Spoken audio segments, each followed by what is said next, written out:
to relapse. I don't know. I tried, but don't know. So I'm pissed at Southwest right now. In fact, I actually wrote most of this while steaming at flight level 340 en route from Seattle to Baltimore. This one FA, we'll call her Jane, even though that's not her real name, decided to serve my seatmate 6 Jack and Cokes before we even made it past Chicago. This, along with a healthy dose of chew, turned the big fella into a drooling mess. Finally, the attendant brought my seatmate a spit cup. You know, one of those made by sandwiching a napkin in between 2 clear plastic cups in an attempt to obscure the mess. Not sure if this is procedural or simply a reaction to the monster she helped create. I snapped a quick pic and tweeted Southwest in flight. They responded with some generic, "We do love a party in the sky" line. In other words, not their circus, not their monkeys.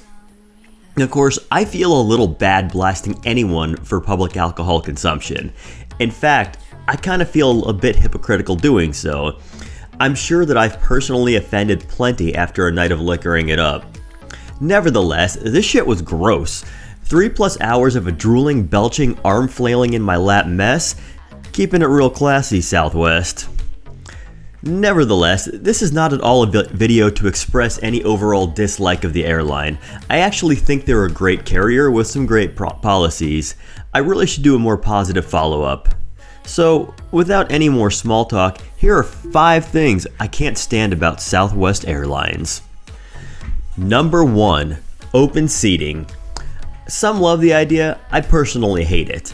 Though studies have been conducted that seem to support the idea that it is indeed the quicker way to board, I think the increase in hassle is just not worth it. One is either required to pay $15 extra to check in early, or maniacally hit refresh exactly 24 hours prior to departure in order to secure a not-so-awful boarding position. Furthermore, unless you and your traveling companions are completely in sync, you're likely to be getting in line separately. I believe this is one area the legacy carriers have it right over Southwest. The ability to choose a seat beforehand, double-check Seat Guru, and ensure that you're able to sit next to your companion is the superior way to board. Finally, the most frustrating part of cattle call boarding is the mad rush to the gate. If, for some reason, you have an unforeseen delay, say at the TSA security theater checkpoint, you could lose your boarding position, even if you've paid for it. So for me, open seating is the worst. I'll take an assigned seat with no rush to the gate any day. Number 2. No premium cabin. Coach sucks, no matter how much it's sugar-coated. Granted, Southwest does coach better than others, but it's still economy. Your knees are still subject to the whims of the passenger forward of you, and one is always a potential man-spreading victim. Number 3. A relatively worthless status tier. A-list preferred. I consider it one step above useless. One small step. Honestly, it provides the same level of amenities you'll likely find with many co-branded airline credit cards. No lounge access, no cabin upgrades, no flair at all really. You do get priority boarding, but refer back to point 1, open seating, and even this could be reduced to nothing if you're held up for any reason. Number 4. No ability to book international flights via the Southwest mobile app. What year is it again? 2018 if you're using the Gregorian calendar, or 5778 if following the Hebrew one. In either case, far too much time has elapsed since the launch of the iPhone App Store nearly a decade ago to still be lacking this basic functionality. Though I rarely actually book international travel when I'm not in front of a desktop OS, the fact that one cannot simply glance at fares or schedules when, say, one is out at dinner and making rough plans is simply absurd. So while this might fly in North Korea, where the year is 107, it definitely doesn't fly here. Number 5. No code-share partners. Once you've accumulated some rapid rewards, it sure would be nice to use them for a nice vacation overseas.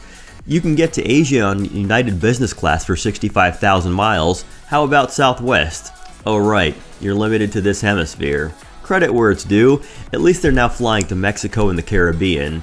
Hawaiian flights supposedly start later this year, but for the foreseeable future, anything that crosses an ocean is off limits to Rapid Rewards loyal customers. Even if Southwest doesn't operate a long-haul network, there are plenty of other non-alliance carriers that could get one to another continent. Even if booking were somewhat of a hassle, it would be nice if the carrier allowed those with miles to burn a way to use them on something other than a low-value hotel redemption or a flight on Southwest Metal. I'm thinking the ability to book a flight on any carrier for say 1 to 1.5 cents per Rapid Rewards mile would be great. And that's gonna do it for the week. If you think I'm right, let me know below. If you think I'm wrong, please express your disagreement on the points guy. As always, if you found this video useful, a like, share, or subscribe is appreciated. Alright, and we'll see you in a couple days.